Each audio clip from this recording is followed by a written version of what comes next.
السلام علی من لا نبی بعدہ اما بعد فاعوذ باللہ من الشیطان الرجیم بسم اللہ الرحمن الرحیم یوم یبعثهم اللہ جمیعا فینبئهم بما عملوا احصاہ اللہ ونسوہ واللہ علی کل شیء شہید۔ جس دن اللہ ان سب کو اٹھائے گا پھر انہیں آگاہ کرے گا جو کچھ انہوں نے کر رکھا ہوگا۔ اللہ نے ان کے اعمال کو گن رکھا ہے جبکہ وہ خود بھول چکے ہیں اور اللہ ہر چیز پر نظر رکھے ہوئے۔ آج ہماری سورہ المجادلہ کی آیہ مبارکہ نمبر 6 کی تلاوت و ترجمہ کا شرف نصیب ہوا۔ سامعین، آج کی آیہ مبارکہ کا تعلق کل والی آیہ مبارکہ کے ساتھ بڑا گہرا تعلق ہے۔ رب ذوالجلال نے وہ بد عمل لوگ، اور یہاں پہ خاص طور پہ جو ذکر ہے وہ کفار اور مشرکین کا ہے، کہ اللہ تعالیٰ کی ذات یوم یبعثهم اللہ جمیعا، کہ اللہ تعالیٰ اس دن بروز حشر قیامت والے دن سب کو اٹھائے گا اور سب کے سامنے ان کو رسوا کیا جائے گا۔ یہ قرآن کے باقاعدہ الفاظ ہیں کہ یبعثهم اللہ جمیعا، اللہ تعالیٰ ان سب کو اٹھائے گا اس روز، فینبئهم، اور انہیں یہ بات بتائے گا بما عملوا، جو انہوں نے عمل کیے۔ گویا کہ اس روز ہر آدمی کا عمل جو اس نے کیا ہوگا اسے بارگاہ خدا میں حاضر کر دیا جائے گا، رب ذوالجلال کی بارگاہ میں پیش کر دیا جائے گا۔ اور اس سے یہ بات بھی بڑی واضح ہو جاتی ہے، قرآن کی ابھی آیہ مبارکہ جو پہلی رکعت میں تلاوت کر رہا تھا، جس میں اللہ نے ارشاد فرمایا کہ اذا زلزلت الارض زلزالها واخرجت الارض اثقالها، فرمایا جب زمین متزلزل ہو جائے گی، واخرجت الارض اثقالها، اور زمین اپنا بوجھ جو ہے وہ باہر نکال دے گی، اس کو پٹک دے گی، وقال الانسان ما لها، پھر انسان کہے گا ہائے افسوس اسے کیا ہوا۔ یومئذ تحدث اخبارها، اس دن یہ ساری خبریں بتا دے گی، یہ زمین بھی بول کے بتائے گی، یہ زمین ہمارے اعمال کی گواہی دے گی، یا اللہ میرے اوپر اس ابن آدم نے یہ برائی کی۔ یومئذ تحدث اخبارها بان ربک اوحی لها، یومئذ یصدر الناس اشتاتا لیروا اعمالهم فمن یعمل مثقال ذرة خیرا یرہ فمن یعمل مثقال ذرة شرا یرہ۔ اللہ نے ذرہ برابر نیکی کا بھی ذکر کیا اور ذرہ برابر برائی کا بھی ذکر کیا۔ فرمایا جس نے ذرہ برابر برائی کی ہوگی وہ بھی ایسے سامنے آ جائے گی، اور جس نے ذرہ برابر نیکی کی ہوگی وہ بھی ہر ایک آدمی کے سامنے محضرہ، قرآن کے الفاظ ہیں محضرہ، وہ اس کے سامنے حاضر ہو جائے گی۔ اور اس روز اللہ تعالیٰ نے جو آگے الفاظ ارشاد فرمائے فَيُنَبِّئُهُمْ بِمَا عَمِلُوا، اللہ انہیں متنبع کرے گا جو انہوں نے عمل کیا۔ احصاہ اللہ ونسوہ، یہ لوگ تو بھول گئے برائی کر کے، اور یہی ہمارا حال ہوتا ہے، برائی کی، غلطی کی، اور اس کے بعد اسے بھول گیا کہ شاید برائی کبھی کی بھی تھی کہ نہیں کی، اس برائی کو بھول گئے۔ لیکن قرآن فرماتا احصاہ اللہ، اللہ نے اس برائی کو یاد رکھا ہو۔ کیسے یاد ہے؟ یہ نامہ اعمال ہمارا، برائی یہ بایاں فرشتہ ہمارے ایک ایک عمل کو لکھ لیتا ہے، ایک ایک بات کو تحریر کر لیتا ہے۔ برائی ہوئی، انسان نے ذہن سے نکال دیا، انسان بھول گیا، لیکن احصاہ اللہ، اس برائی کو اللہ نے تو یاد رکھا۔ اللہ کے ہاں تو یہ برائی محفوظ ہو گئی۔ اب اس لیے کہا جاتا ہے کہ گناہ کی لذت میں مت پڑیے، گناہ کی لذت میں پڑھ کے گناہ مت کیجئے، وہ لذت تو ختم ہو جائے گی لیکن گناہ باقی رہ جائے گا۔ گناہ تو ختم نہیں ہوگا، وہ تو اسی طرح باقی رہ جائے گا۔ احصاہ اللہ ونسوہ، اور تم اسے بھول جاتے ہو، اللہ اسے یاد رکھتا ہے۔ اب اس سے یہ بات بھی ایمان والوں ہم پہ بڑی واضح ہو جاتی ہے کہ ہمیں کوئی بھی عمل کرتے ہوئے، کوئی بھی کام کرتے ہوئے اس سے پہلے ہمیں 1000 دفعہ سوچنا چاہیے کیا یہ والا جو کتبہ بھی لکھا جائے گا یا بھی جو تحریر لکھی جائے گی ہمارے نامہ اعمال میں، کیا وہ دائیں والے فرشتے کے حق میں آئے گی یا بائیں والے کے ہاتھ میں آئے گی؟ کیا ایسا ہوگا کہ دائیں والا یہ سمل کو لکھے گا یا برائی کی صورت میں بائیں والا فرشتہ لکھے گا؟ اگر تو وہ بائیں طرف جاتی ہے تو ہمیں اس برائی سے باز رہنا چاہیے، اس لیے کہ ہم تو شاید کچھ دنوں بعد، کچھ مہینوں بعد یا کچھ سالوں بعد اس برائی کو ذہن سے محو ہو کے بھول جائیں، ختم کر بیٹھیں، لیکن اس کے ہاں تو رجسٹر جو ہے وہ لکھا پڑا ہے، وہ تو نوشتہ ہو گیا، وہ تو تحریر ہو گئی۔ اس لیے بندہ مومن کا تو ہر لمحہ اور ہر سانس یہ بڑا سوچ اور پھونک پھانک کے رکھنا چاہیے کہ کہیں یہ کوئی تحریر، ایک بھی تحریر میرے خلاف نہ لکھی جائے۔ مثال کے طور پہ یہ دنیا کی عدالتیں ہیں جس میں دنیا کے لوگ بیٹھتے ہیں، کوئی نبی اور رسول ان عدالتوں میں نہیں بیٹھتا، انسان بیٹھتے ہیں۔ تو وہاں پر جب کوئی بندہ جاتا ہے تو وہ پہلے اپنے وکیل سے بار بار کنسلٹ کرتا ہے، بار بار مشورہ کرتا ہے کہ میں کیا یہاں بولوں گا، میں نے کیا بیان دینا ہے۔ وکیل اس کو سمجھاتا ہے کہ آپ نے بس یہ بات کرنی ہے، کیوں جی آپ جو بیان دیں گے عدالت میں وہ ریکارڈ کا حصہ بن جائے گا۔ تو وہ بڑا غور و خوض کرتا ہے، کئی دن اس کو تیاری کرائی جاتی ہے کہ آپ نے یہ جملہ بولنا ہے، آپ نے یہ بات کہنی ہے، اگر یہ بات جج کرے تو آپ نے یہ نہیں بولنا اور یہ آپ نے بولنا ہے، کیوں؟ عدالتی کاروائی کا وہ حصہ بن جائے گا۔ تو یہ تو دنیا کی عدالت ہے، وہ تو میرے رب کی عدالت ہے، اس میں ہمارا کیا کیا ریکارڈ بن رہا ہے، وہاں اس کی عدالت میں ہماری عدالتی کاروائی کا کیا کیا حصہ بن رہا ہے۔ یہ سوچنے والی باتیں ہیں کہ ہم دنیا کی عدالتوں سے تو اتنا ڈرتے ہیں، دنیا کی عدالتوں کا تو ہم اتنا احترام کرتے ہیں کہ کہیں توہین نہ ہو جائے، تو ایک اور بھی تو عدالت ہے نا۔ میں اس میں ضمناً ایک بات آ گئی، کراچی میں ایک بڑا مسئلہ چل رہا ہے مسجد کے گرانے کا، طارق روڈ کی جامع مسجد مدینہ جو ہے اس کے شہید کرنے کا مسئلہ چل رہا ہے۔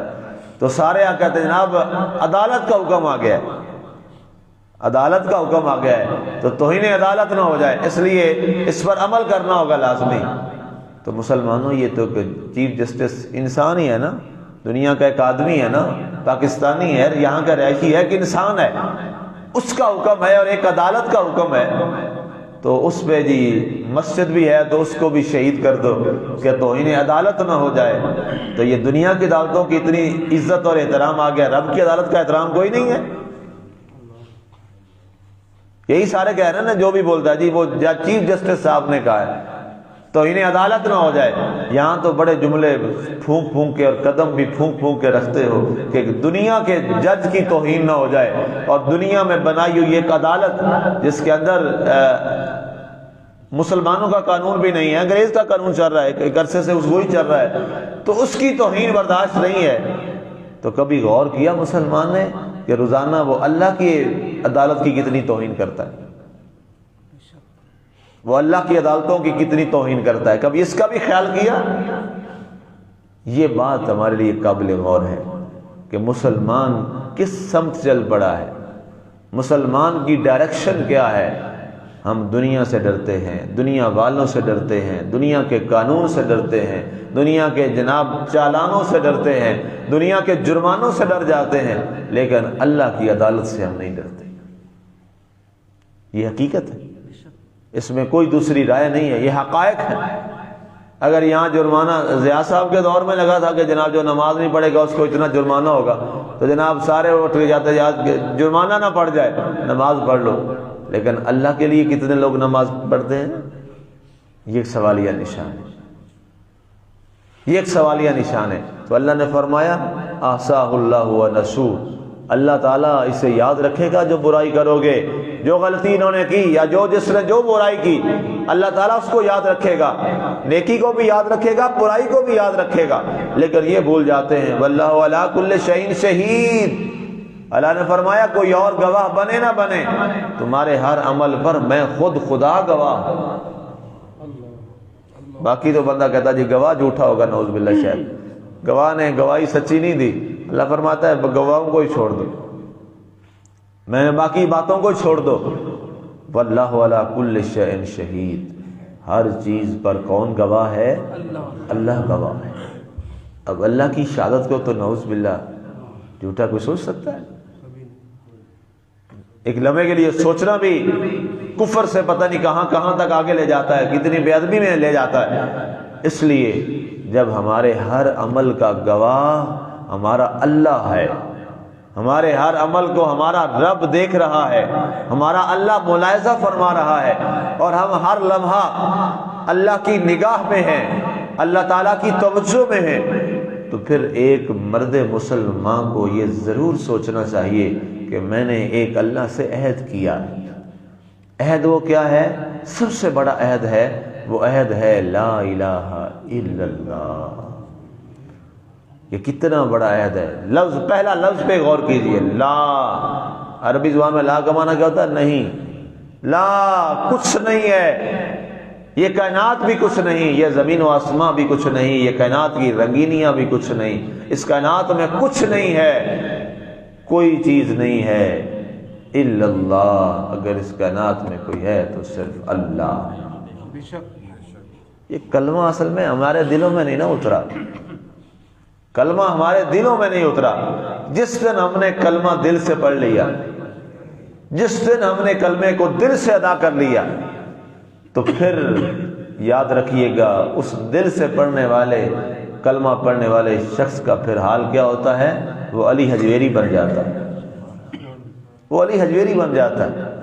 یہ جو اللہ والے بار بار جو ضرب لگواتے ہیں لا الہ الا اللہ کی، وہ کیا وجہ ہے؟ وہ یہی کہتے ہیں کوئی دل سے تو کلمہ پڑھو۔ ہم تو ابھی تک زبان سے کلمہ پڑھنے والے لوگ ہیں۔ ایک حدیث شریف بیان کی جاتی ہے نا جی، من قال لا الہ الا اللہ، اس کی میں وضاحت کر دوں۔ ابو ہریرہ رضی اللہ عنہ کی حدیث پاک ہے، من قال لا الہ الا اللہ فدخل الجنہ۔ جو عمل نہ کرتے حدیث یہ ان کو بڑی یاد ہوتی ہے کہ جی اللہ کے رسول نے فرمایا جس نے کلمہ پڑھا لا الہ الا اللہ محمد رسول اللہ وہ جنتی ہے۔ میں نے کہا بھائی پہلے پڑھ تو لو، آپ کیا سمجھتے ہیں جو زبان سے ہم نے پڑھ لیا اس کے بارے میں فرمایا گیا ہے کہ جس نے یہ پڑھ لیا وہ جنتی ہو گیا؟ او بھائی کلمہ پڑھو تو صحیح، کلمہ زبان سے نہیں، کلمہ تو دل سے ہے۔ اقرار باللسان، تصدیق بالقلب، دل اس کی تصدیق بھی کرے۔ کیا دل اس تصدیق کے مقام پہ پہنچ گئے؟ کیا دل اس کی گواہی دے رہا ہے؟ صرف اقرار باللسان سے تو بات نہیں بنے گی۔ اگر اقرار باللسان سے بات بنتی تو عبداللہ بن ابی بڑے کلمے پڑھتا تھا، اور عبداللہ بن ابی پتہ ہے کس کے پیچھے نمازیں پڑھتا تھا؟ آقا کریم علیہ الصلوۃ والسلام کے پیچھے۔ اور کس مسجد میں پڑھتا تھا؟ مسجد نبوی شریف میں۔ لیکن اللہ تعالیٰ نے کیا ہے نازل فرمائی، پیارے حبیب لا تصلی ولا تصلی علیہم ولا تقم علی قبرہ ابدا۔ پیارے حبیب نہ کبھی نماز پڑھانی ہے، نہ ان کی قبروں پہ آپ نے جانا ہے۔ یہ تو منافق ہے، کلمہ پڑھا ہے، زبان سے پڑھا ہے، دل میں تھوڑا اترا ہے کلمہ ان کے دلوں میں۔ تو اس لیے مسلمانوں یہ جو ہے نا کہ لا الہ الا اللہ جس نے پڑھا وہ جنتی ہے، وہ وہی ہے جس نے لا الہ الا اللہ یہاں سے پڑھا، اور پھر جس نے یہاں سے پڑھا میں نے عرض کیا نا وہ پھر علی حجویری بن جاتا ہے، وہ پھر یہ عظیم ہستیاں بن جاتی ہیں۔ انہوں نے کیا فرق ہے؟ کلمہ تو ان کا یا ہمارا کوئی الگ کلمہ ہے؟ کلمہ تو ایک ہی ہے۔ میں نے اور آپ نے بھی یہی کلمہ پڑھا لا الہ الا اللہ محمد رسول اللہ۔ حضرت داتا صاحب علی حجویری رحمۃ اللہ تعالیٰ نے بھی یہی کلمہ پڑھا لا الہ الا اللہ محمد رسول اللہ، اور ساتھ ایک اور اس کا مقبرہ ہے اس نے بھی یہی کلمہ پڑھا لا الہ الا اللہ محمد رسول اللہ۔ پھر کیا وجہ ہے؟ اس کی قبر ویراں پڑی ہے، اس کا مزار جو ہے وہ اللہ کی رحمت کا مرکز بنا ہوا ہے۔ کیا لکھا ہوا ہے؟ مرکز انوار و تجلیات۔ آپ کی مرکز شریف پہ یہی لکھا ہوا نا جی، مرکز انوار و تجلیات، کہ اللہ کے انوار، اللہ کے نور اور اس کی تجلیوں کا مرکز ہے۔ اور جہاں جہاں بھی جو بھی اللہ کا بندہ ہے، جہاں بھی وہ ہے، اس کی قبر اللہ کے انوار و تجلیات کا مرکز کیوں بن جاتی ہے؟ اس لیے کہ انہوں نے اپنی ساری زندگی اللہ اور اللہ کے رسول کے احکامات کے اتباع میں گزاری تھی۔ ہم اللہ اور اللہ کے رسول کو چھوڑ کر کس راستے پہ جانا چاہتے ہیں؟ اللہ اور اللہ کے رسول کو چھوڑ کر کون سا کلمہ پڑھنا چاہتے ہیں؟ یہ کلمہ کو عام لفظ نہ سمجھیے، یہ اقرار ہے، یہ اقرار ہے، علماء صلحاء نے اسی پہ تلقین کی کہ بھائی یہ اقرار ہے اپنے رب کے ساتھ، اپنے رب کے ساتھ وعدہ ہے، اور اس وعدے کو اللہ نے قرآن میں بھی فرمایا جب وعدہ لیا رب نے، ہم سب کی روحیں وہاں موجود تھیں، الست بربکم، اللہ نے کیا فرمایا تھا؟ کیا میں تمہارا رب نہیں ہوں؟ قالوا بلا، تو سب نے کیا کہا تھا؟ ہاں، کیوں نہیں، تو ہی ہمارا رب ہے۔ جب رب وہی ہے تو پھر دائیں بائیں اور راستے کیوں؟ ہم سب کا مالک، خالق، رازق، رب، پالنے والا، دینے والا، عطا کرنے والا، سب کچھ وہی ہے، تو پھر یہ برائی کس طرف سے؟ اس لیے یہ ایک تصور اپنے ذہن میں پکائیے اور اپنے دل میں اس کو جگہ دیجئے کہ یہ قرآن کے الفاظ واللہ علی کل شیء شہید، ہماری ہر بات، ہر عمل پر اللہ گواہ ہے، اللہ گواہ ہے۔ اور جب اللہ گواہ ہم سمجھ لیں گے نا تو پھر جو بھی جہاں جو کام کر رہا ہوگا وہ بڑی دیانتداری سے کرے گا، اس لیے کہ اسے معلوم ہے کوئی بندہ دیکھے نہ دیکھے، میرا رب تو مجھے دیکھ رہا ہے، میرا رب تو مجھے دیکھ رہا ہے۔ اور جب یہ بات ہوگی کہ میرا رب مجھے دیکھ رہا ہے، پھر یقین کریں اس کو وہاں پر اس کی نگرانی کے لیے نہ کیمرے کی ضرورت ہے، نہ خفیہ باتوں کی تلاش کرنے کے لیے لوگوں کی ڈیوٹی لگانے کی ضرورت ہے، نہ وہاں خفیہ کیمرے لگانے کی ضرورت ہے، اس لیے کہ اس کو پتہ ہے ہم کیمرے کی آنکھ سے تو ڈرتا ہے انسان، بڑا تعجب ہے، کیمرے کی آنکھ سے ڈرتا ہے، رب کی آنکھ سے نہیں ڈرتا، دنیا کی بندے کی آنکھ سے تو ڈرتا ہے، رب کی آنکھ سے نہیں ڈرتا۔ یہ ایک سوالیہ نشان ہے، اور اس کو آپ تمام سے میں گزارش کروں گا اور تمام سامعین و ناظرین سے بھی گزارش کروں گا کہ اس بات کو ذرا سوچئے گا رات سونے سے پہلے تنہائی میں، یہ بات بڑی اہم ہے، تنہائی میں اس کو سوچئے گا کہ یار کوئی اور دیکھے نہ دیکھے، جس لمحہ مجھے کوئی بھی نہیں دیکھ رہا ہوتا میرا رب مجھے اس وقت بھی دیکھ رہا ہوتا۔ تو کیا بڑوں کے آگے برائیاں کی جاتی ہیں؟ بڑوں کے آگے ایسی دیدہ دلیری کی جاتی ہے؟ نہیں، یہ بڑوں کے آگے نہیں کرتے، تو اللہ تو کیا ہے، ہم کیا کرتے؟ اللہ اکبر، اللہ اکبر، اکبر سب سے بڑا، سب سے بڑا، سب سے بڑا، اس جیسا بڑا نہ پہلے تھا نہ ہے نہ قیامت تک کوئی ہونا ہے، اللہ اکبر، وہ سب سے بڑا ہے۔ اللہ کی ذات ہمیں سب سے بڑے اس ذات کو ماننے کی دل سے توفیق عطا فرمائے اور اسی کو اپنا شاہد ماننے کی توفیق عطا فرمائے۔ اللہ ہمارے احوال کی اصلاح فرمائے، آمین۔ وما علینا الا البلاغ المبین۔